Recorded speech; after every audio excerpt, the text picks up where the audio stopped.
माझ्या महाराष्ट्रातील बांधवांनो, भगिनींनो आणि मातांनो, पुन्हा एकदा नमस्कार. जय महाराष्ट्र. आज थोडं काही कालावधीनंतर भेटतोय. 1 मेला आपण भेटलो होतो, त्याच्यानंतर जवळपास 6-7 दिवसानंतर भेटतोय. या गेल्या 6-7 दिवसात काय झालं, काय घडलं, असं न सांगण्यासारखं काहीच नाही आहे आणि जे काय घडतंय ते सगळ्यांना माहिती आहे.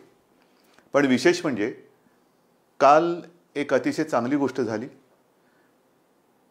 महाराष्ट्रामधल्या सर्व पक्षांच्या नेत्यांसोबत माझी आणि आपल्या माननीय मंत्री महोदयांची, म्हणजे त्याच्यात उपमुख्यमंत्री सुद्धा होते, सर्व काँग्रेस पक्षाचे, राष्ट्रवादी पक्षाचे आणि आपले शिवसेनेचे असे मंत्री होते आणि इतर पक्षांचे नेते यांच्यात एक बैठक झाली.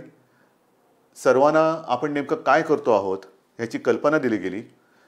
सर्वांना त्यांच्या सूचना काय आहेत, कुठे काही याच्यात उणिवा जाणवत आहेत का, आणखीन काही करायला पाहिजे का, ह्या सगळ्या त्यांच्या सूचना घेण्यात आल्या. आणि खरंच मला एका गोष्टीबद्दल समाधान आहे की सगळ्यांनी अतिशय मनपूर्वक खूप चांगल्या सूचना दिल्या. त्यातल्या बहुतेक सगळ्या किंवा बऱ्याचशा सूचना आपण अंमलातसुद्धा आणलेल्या आहेत आणि आणतोसुद्धा आहेत. एकूणच कालची जी बैठक झाली त्याच्यामध्ये एकतेचं एक वेगळं दर्शन होतं. महाराष्ट्राची एकजूट, राजकारण बाजूला ठेवून सगळे पक्ष नेते, पक्षप्रमुख हे एकत्र आलेलं काल मला दिसलं आणि जो माझा आत्मविश्वास आहे तो आणखीन दुणावला. याच्यामध्ये राजकारण नव्हतं. सगळ्यांनी मला सांगितलं की सरकार जे काही करतं आहे त्याच्यात आम्ही तुमच्या सोबत आहोत. आम्हाला जे जे काय वाटतं आहे हे आम्ही तुम्हाला सांगतो आहोत आणि आपणही त्यांना सांगितलं की वेळोवेळी तुम्हाला जे काही जाणवेल ते आपण सांगत राहा. आपण जे जे करता येणं शक्य असेल ते सर्व करू. ही अशी एक वेगळी एकजूट ही सर्व राजकीय पक्षांची, नेत्यांची एका चांगल्या पद्धतीने, चांगल्या वातावरणात त्या बैठकीमध्ये मला दिसली. आज खरं म्हणजे मी आपल्याशी बोलताना थोडासा व्यथित आहे. तो व्यथित एवढ्यासाठी आहे की आज पहाटे जे संभाजीनगर आणि जालनाच्या मध्ये त्या रेल्वे मार्गावरती घडलं, ह्या घटनेने मी खरंच एक मनातून असा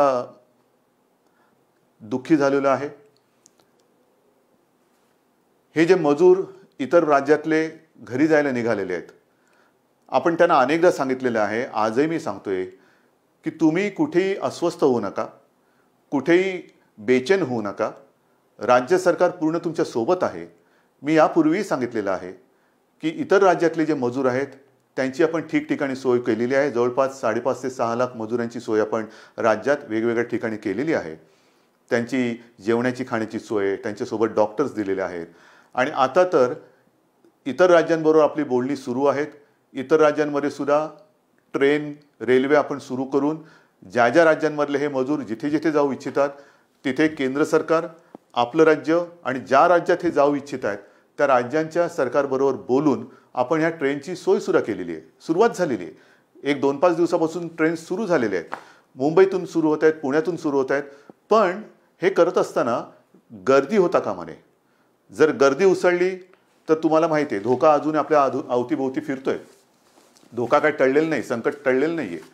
गर्दी झाली तर पुन्हा हे सगळं ठप्प होईल. आणि म्हणून मला असं वाटतं की ह्या सर्व मजुरांना मी सांगतोय, मजदूर आहेत, कर्मचारी आहेत, इतर नागरिक आहेत, कि आपको परेशान होने की कोई आवश्यकता नहीं है. आज तक जिस संयम आपने जो बनाए रखा है, संयम बनाए रखे. महाराष्ट्र की सरकार पूरी तरह से आपके साथ है. आपका सहयोग हम दोनों के लिए अच्छा रहेगा क्योंकि संकट बहुत ही गंभीर है. जैसे मैंने अभी अभी कहा कि महाराष्ट्र सरकार और जहां भी आप जाना चाह रहे हो उस राज्य की सरकार और केंद्र की सरकार आपस में बात चल रही है. रेलवे की व्यवस्था हो रही है, बस की व्यवस्था हो रही है. जैसे उपलब्धि बढ़ती जाएगी हम आपको बताते रहेंगे. पण हे करताना कुठेही अफवेला बळी पडू नका. कारण कोणतरी सांगते की इथून ट्रेन सुरू होणार, मग ही गर्दी तिकडे जाते. आता काल जे घडलं, आज पहाटे जे घडलं, अत्यंत दुर्दैवी आहे. खरं म्हणजे संभाजीनगरवरून ट्रेन सुरू होत आहेत, ट्रेन सुरू झालेल्या आहेत. पण ही जी लोक होती ती रस्त्याने न जाता रेल्वे रुळावरून निघाली. कारण त्यांना भुसावळला जायचं होतं. आता खरं त्यांना कोणी सांगितलं भुसावळला जायला, कल्पना नाही. पण भुसावळला जाताना चालून चालून थकली आणि मध्ये करमाड नावचं गाव आहे, तिथे त्या रेल्वे ट्रॅकवरती बसली. पहाटेचा सुमार होता, थकलेले होते, बसले तिथेच डोळा लागला आणि दुर्दैवाचा घाला आला. खरंच हे अत्यंत दुर्दैवी घटना आहे. मी मनातून अत्यंत दुःखी झालो ह्या सगळ्या घटनेबाबत आणि पुन्हा पुन्हा सांगतो की कृपा करून जिथे आहात तिथेच थांबा. राज्याची यंत्रणा जी आहे ती आपल्या संपर्कात आहे. जसजशी आपली सोय होईल तसतसं आपण तुम्हाला घरी पाठवतो आहोत. तुम्हाला घरी पाठवल्याशिवाय आम्ही शांत बसणार नाही. पण शांती ठेवा, अस्वस्थ होऊ नका, कुठेही गडबड गोंधळ करू नका. अत्यंत शिस्तीत आणि संयमाने आपण हे काम करतो आहोत. पण त्याही राज्याच्या काही सुरक्षेच्या दृष्टीने अटी आहेत, चेकिंग असेल, काही असेल, ह्या सगळ्या गोष्टी होत आहेत आणि ते करून आपण ही सगळी व्यवस्था करतो आहोत.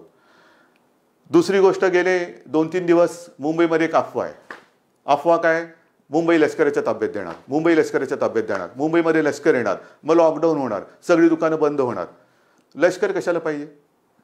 आणि आजपर्यंत मी जे काही केलेलं आहे तुम्हाला सांगून आणि तुम्हाला विश्वासात घेऊन केलेलं आहे आणि तसाच मी करणार आहे, तसंच करणार आहे. आपल्याकडे सुद्धा तुमच्या लक्षात असेल की लॉकडाऊन करताना टप्प्याटप्प्याने आपण करत गेलो. पहिल्या काही गोष्टी बंद केल्या, नंतर काही गोष्टी बंद केल्या, त्याच्यानंतर काही केल्या, असं करत करतच आपण पुढे गेलो. त्याच्यामुळे लष्कराची काहीच गरज नाही आहे.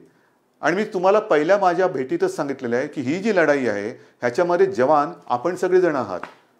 ते जे जवान आहेत ते सरहद्द सांभाळत आहेत, पण हे जे युद्ध आहे हे आपल्याला लढायचं आहे आणि तसं तुम्ही ते लढतात.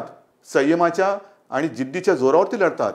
लष्कराची आवश्यकता नाही आहे, लष्कर मुंबईत येणार नाही. पण जी एक आपण काळजी घेतोय, या सगळ्या गोष्टी तुम्हाला पुन्हा पुन्हा मी मुद्दामून सांगतोय, कारण आपल्या मनात कुठे गोंधळ गडबड होता कामा नये, गैरसमज तर अजिबात होता कामा नये. मी पहिल्या दिवसापासून सांगतोय की हे संकट गंभीर असलं तरी सरकार खंबीर आहे. मग खंबीरता म्हणजे काय? काही दिवसापूर्वी पाहिलं असेल, मी स्वतः या बांद्रा कुर्ला कॉम्प्लेक्सच्या मैदानात गेलो होतो, जिथे मोठं आपण कोविड केअर सेंटर उभारतोय, प्रथमोपचार केंद्र. तसंच रेसकोर्सला उभारतोय, तिथे वरळी डोममध्ये केलेलं आहे, गोरेगावचे एक्झिबिशन ग्राउंडमध्ये केलेलं आहे. कदाचित बांद्रा कुर्ला कॉम्प्लेक्समध्ये आपण ते आणखीन दुप्पट करू, आणखीन काही ठिकाणी वाढू.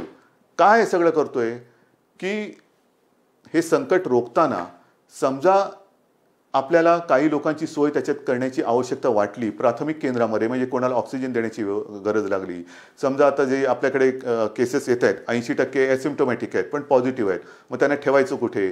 तर त्याच्यासाठी ह्या आपण सोयी वाढवतो आहोत. पण हे वाढवताना पुढचा पावसाळासुद्धा लक्षात घेतला पाहिजे. समजा पाऊस पडला, मुंबईचा पाऊस तुम्हाला माहिती आहे, त्रेधा तिरपीट उडवतो, मग त्यावेळेला काय करणार? हॉस्पिटल्स कमी पडता कामा नये.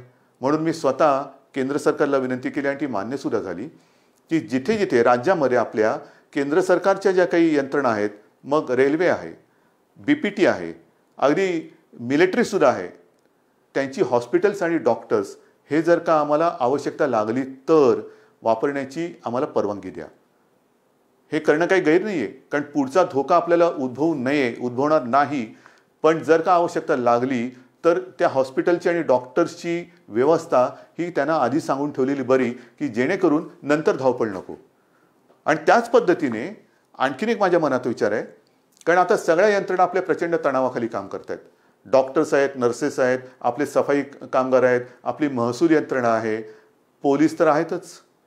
पोलीस तर पाऱ्यावरती राहून राहून राहून तणावाखाली थकून जात आहेत, काही आजारी पडत आहेत, काही पोलीस तर बिचारे मृत्युमुखी पडले, आपल्यासाठी लढताना मृत्युमुखी पडले, आपल्यासाठी लढताना ते आजारी पडत आहेत.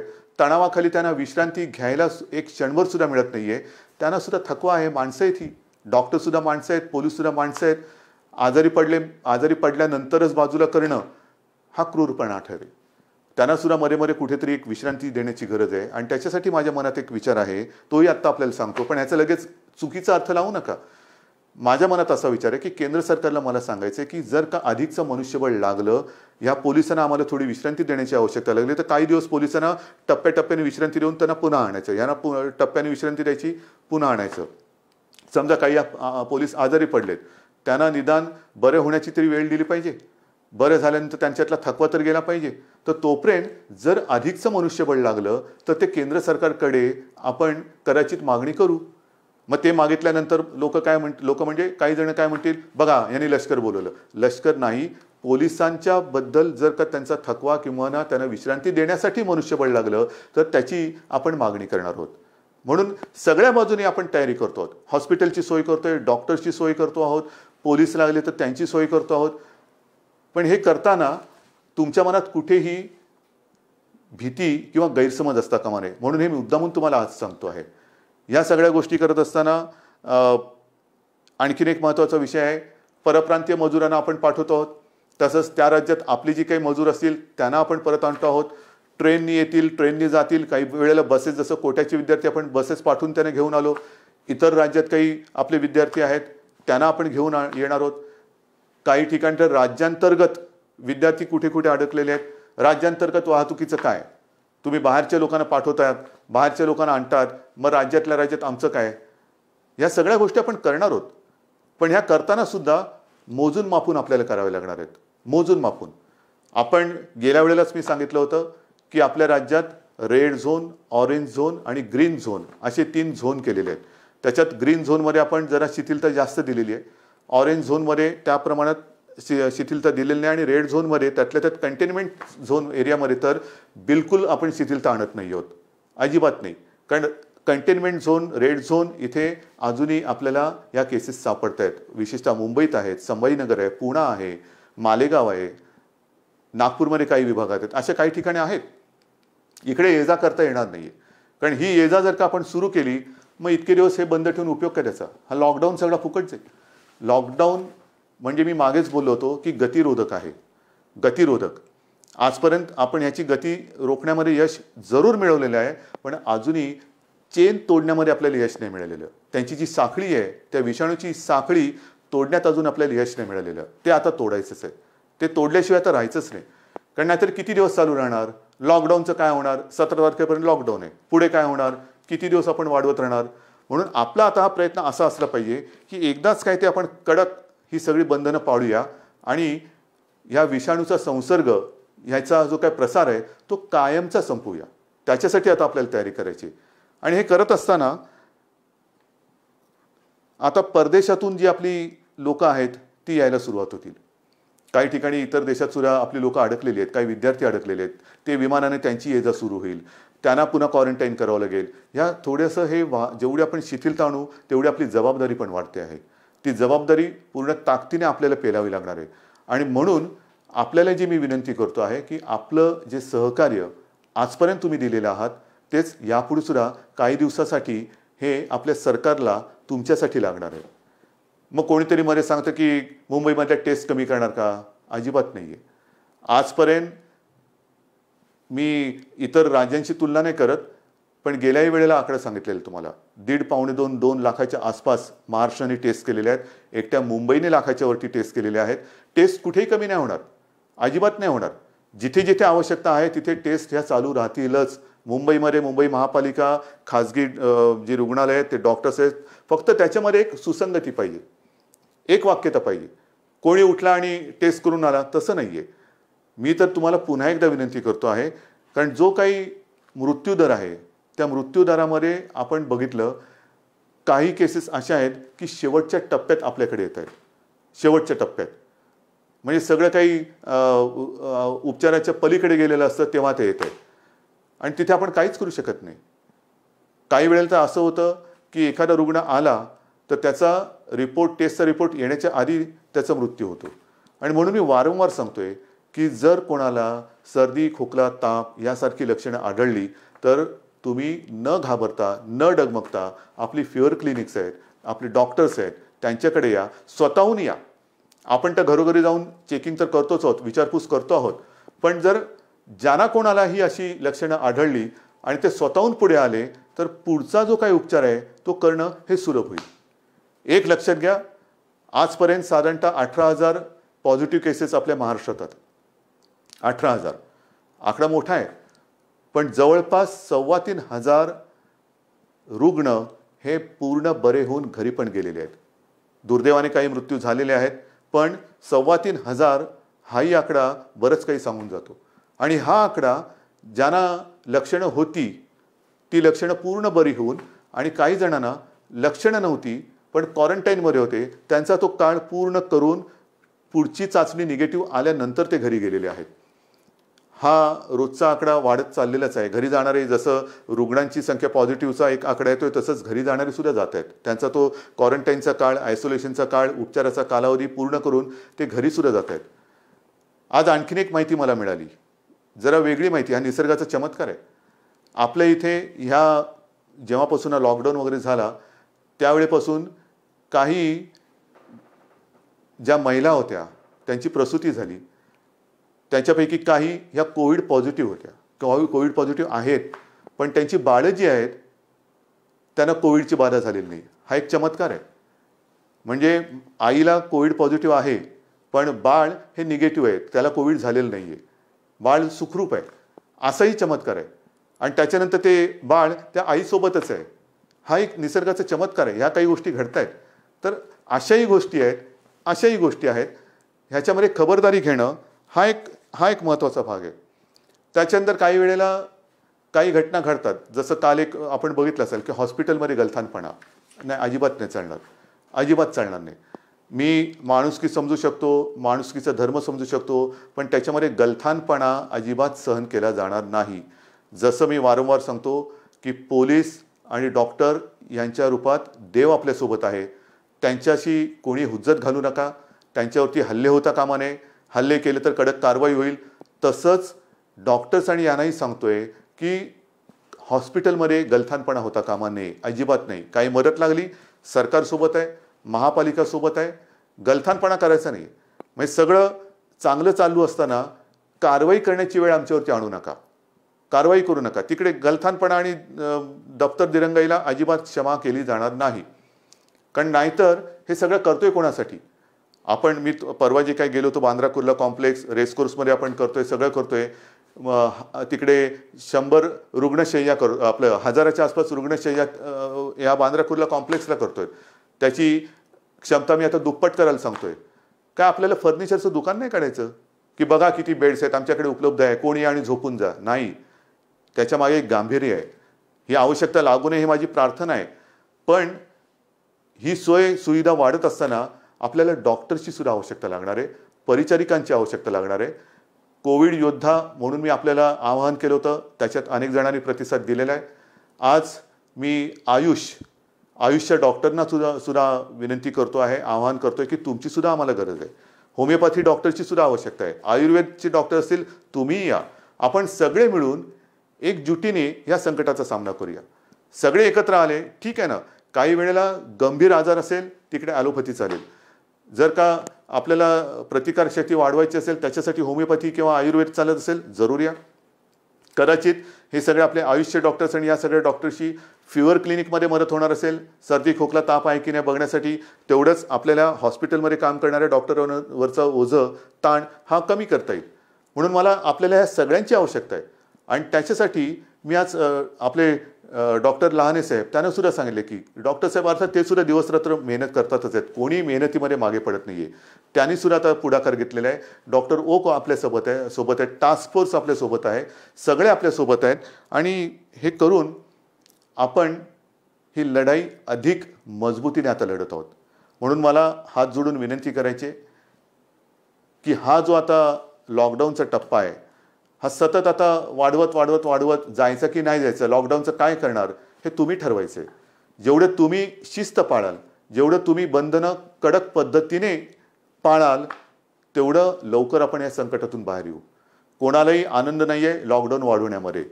लॉकडाऊन वाढवणं म्हणजे पिंजऱ्यात बसल्यासारखं आहे, कोंडवाड्यात बसल्यासारखं आहे. आत्ता ते बसण्याची गरज आहे. आणि ती शिस्त अजूनही मला काही ठिकाणी बिघडलेली दिसते. मग मुंबई असेल, इतर शहरं असतील, ही शिस्त बिघडवणं म्हणजे आपण आपलं संकट लांबवणं आहे. जेवढं तुम्ही हे बंधन तोडायला बघाल तेवढं हे बंधन अधिकाधिक तुमच्या भोवती आपला फास आवडत जाईल. म्हणून हे बंधन पाळणं, शिस्त पाळणं, लोकांमध्ये न मिसळणं, एकमेकाशी आता ह्या कालच्या त्या सर्वपक्षीय बैठकीमध्ये जो मी एक शब्द वापरला होता फिजिकल डिस्टन्सिंग, सोशल डिस्टन्सिंग म्हणजे जरा त्याचा अर्थ वेगळा होतो. सामाजिक अंतर नकोय. थोडंसं आपल्याला एकमेकापासून अंतरावरती राहणं, मग त्याला शब्द फिजिकल डिस्टन्सिंग म्हणायचं आहे किंवा आणखीन काय म्हणायचं आहे काही म्हणा, पण ते अंतर ठेवून आपल्याला पुढचा काही काळ तरी तोंडाला मास्क लावून, हात सतत धूत राहून हा असा काही काळ आपल्याला काढावा लागेल. हे संकट अजूनही कोणाला अंदाज येत नाही आहे. काही जण आता म्हणायला लागलेत कोरोनाबरोबर जगा. कोरोनाबरोबर जगा म्हणजे कसं जगायचं? हे असं घरात राहून? हे नाही चालणार आपल्याला. आपला महाराष्ट्र, मी अनेकदा सांगतोय, मला लष्कराची अजिबात गरज नाही आहे. कारण हा शिवरायाचा महाराष्ट्र आहे. नुसते आपण बोलताना शाहू फुले, आंबेडकर, गाडगे महाराज यांची नावं घेऊन उपयोग नाही आहे. त्यांनी जे काय आपल्याला शिकवलेलं आहे, छत्रपती शिवाजी महाराजांनी सुद्धा आपल्याला लढायचं कसं हे शिकवलेलं आहे. आणि त्यांची परंपरा असलेला महाराष्ट्र, इथे मला लष्कराची आवश्यकता नाही. माझा प्रत्येक नागरिक हा जवान आहे, हा सैनिक आहे. आणि तो या लढाईमध्ये स्वतः लढून या विषाणूवरती मात केल्याशिवाय राहणार नाही. हा तुमच्याबरोबर माझा सुद्धा आत्मविश्वास आहे. म्हणून पुन्हा एकदा सगळ्यांना सहकार्याची विनंती करतो. धन्यवाद देतो. जय हिंद, जय महाराष्ट्र.